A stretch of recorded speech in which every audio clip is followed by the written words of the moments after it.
স্বামী রাতে আমার পাশে শুয়ে শুয়ে 1-2টা পর্যন্ত মোবাইল টিপে, এটা কি ঠিক? এই রোগে তো বেশিরভাগ মানুষই রোগী।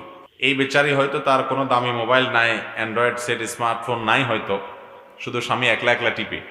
আর যাদের ঘরে বউ জামাই দুইজনের আছে, তারা দুজনে দুইটা টিপে, আর বাচ্চা একবার বাপেরটা দেখে একবার মায়েরটা দেখে। ভাইরা আমার, আমাদের সংসারগুলোকে শেষ করে দিছে এই স্মার্টফোনে। স্মার্টফোন, এটার ব্যবহার যদি আপনি ভালো করতে পারেন, এটা হলো সাপের বিষ দিয়ে ঔষধ বানানোর মতো।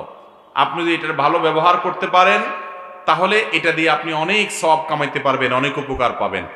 আর যদি আপনি এটাকে সঠিকভাবে ব্যবহার করতে না পারেন, বরং আপনি যদি নিজেই ডাইরেক্ট হয়ে যান এটার পিছনে গিয়া, অহেতুক ঘন্টায় ঘন্টা টিপেন, কেন টিপেন নিজেও জানেন না, ফেসবুক ইউটিউবে ভূতের মতো পড়ে থাকেন, সারাদিন ঘাঁটতে থাকেন, সময় নষ্ট করেন, তাহলে ওই বিষধর সাপের বিষ দিয়ে ঔষধ বানানোর যাত্রার কাম না। ওইটা যদি আপনি করতে না পারেন, উল্টা সাপের দংশ নিজেও মরতে পারে।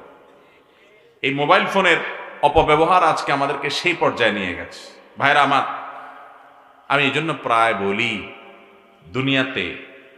দুনিয়াতে মোবাইলের ভার বহন করা সহজ হলেও আখেরাতে এই মোবাইল দিয়ে যেসব আকাম কুকাম করেন, এর দায়ভার বহন করা অনেক কঠিন হবে।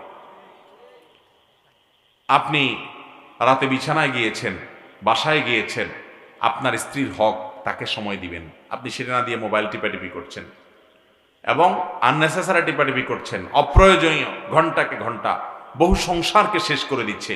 আল্লাহ তাআলা মোবাইলের এই সঠিক ব্যবহার করার তৌফিক আমাদেরকে দান করুন। আমরা মোবাইলকে ব্যবহার করব না, মোবাইল আমাদেরকে ব্যবহার করবে।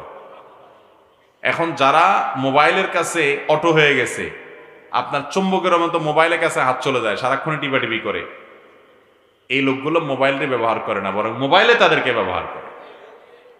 আল্লাহ তাআলা আমাদেরকে এই নেশা থেকে বেঁচে থাকার তৌফিক দান করুন। এটাকে নিয়ন্ত্রণ করতে হবে, সৎসাহস লাগবে। কোনো স্বামী যদি এরকম করে, তাহলে সেক্ষেত্রে তিনি স্ত্রীর অধিকার নষ্ট করছেন। আবার কোনো স্ত্রী যদি এরকম করেন, তাহলে তিনি স্বামীর অধিকার নষ্ট করছেন। আর স্বামী স্ত্রী দুইজন মিলে দুইটা যদি টিপাটিপি করেন, তাহলে সন্তানের অধিকার নষ্ট করছেন এবং নিজেদের অধিকার পরস্পর নষ্ট করছেন। আল্লাহ তাআলা আমাদেরকে এই সমস্ত নেশা থেকে বেঁচে থাকার তৌফিক দান করুন।